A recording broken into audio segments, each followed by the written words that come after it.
La guerre en cours en Ukraine projette une ombre inquiétante sur l'Europe, soulevant des questions sur la sécurité du continent et son rôle dans le conflit. Alors que les combats font rage, les dirigeants européens cherchent des solutions pour répondre à cette crise. Une réunion récente à Paris a rassemblé des personnalités clés pour discuter d'un front uni. Cette réunion a mis en évidence le besoin urgent d'une approche coordonnée. Cependant, des divergences d'opinion sur la meilleure façon de soutenir l'Ukraine sont également apparues. Les discussions à Paris ont souligné la complexité de la situation. Certains pays, comme la Pologne, préconisent une position plus ferme en réclamant un soutien militaire accru à l'Ukraine. D'autres sont plus prudents, insistant sur la nécessité du dialogue et d'une solution diplomatique. La question de l'envoi de troupes en Ukraine est particulièrement controversée, révélant une fracture au sein de l'Europe. Cette guerre a des conséquences considérables, non seulement pour l'Ukraine et ses voisins, mais pour tout le continent. Le conflit a mis à l'épreuve l'unité et la détermination de l'Europe. Il a également révélé la dépendance de l'Europe à l'égard de l'énergie russe, provoquant une recherche effrénée de sources alternatives. La crise humanitaire, avec des millions de personnes déplacées par les combats, est une autre préoccupation majeure. Alors que la guerre s'éternise, trouver une solution pacifique reste primordial. La communauté internationale continue de condamner la violence et d'appeler à un cessez-le-feu. Pourtant, une solution durable semble difficile à atteindre et la situation en Ukraine reste un défi majeur pour l'Europe et le monde. La Suède, pays connu pour sa neutralité, se trouve confrontée à un dilemme délicat dans le contexte de la guerre en Ukraine. Bien que le gouvernement suédois ait condamné les actions de la Russie et fourni une aide humanitaire à l'Ukraine, il s'est jusqu'à présent abstenu d'envoyer des troupes.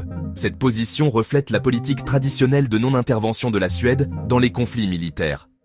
Cependant, la crise actuelle a suscité un débat en Suède sur les limites de sa neutralité. Certaines voix soutiennent que la Suède devrait faire davantage pour soutenir l'Ukraine, y compris envisager l'envoi d'aide militaire. Elles affirment que l'agression de la Russie représente une menace pour la sécurité de toute la région, y compris la Suède. D'autres maintiennent que la Suède devrait respecter sa politique de neutralité de longue date. Ils estiment que l'envoi de troupes aggraverait le conflit et pourrait entraîner la Suède dans une guerre plus large. Ils pensent que la Suède peut mieux contribuer à une résolution pacifique en fournissant une assistance humanitaire et en soutenant les efforts diplomatiques. La position de la Suède reflète les choix difficiles auxquels sont confrontés de nombreux pays européens.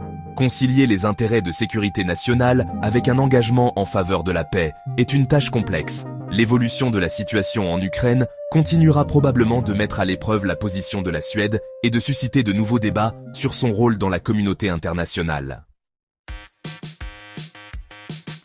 Au milieu du conflit en cours, des efforts diplomatiques sont en cours pour trouver une solution pacifique à la crise. Les prochains pourparlers entre responsables russes et américains en Arabie Saoudite offrent une lueur d'espoir, quoique fragile.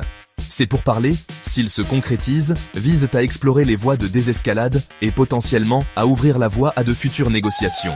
Le choix de l'Arabie Saoudite pour ces discussions souligne le paysage géopolitique complexe qui entoure le conflit.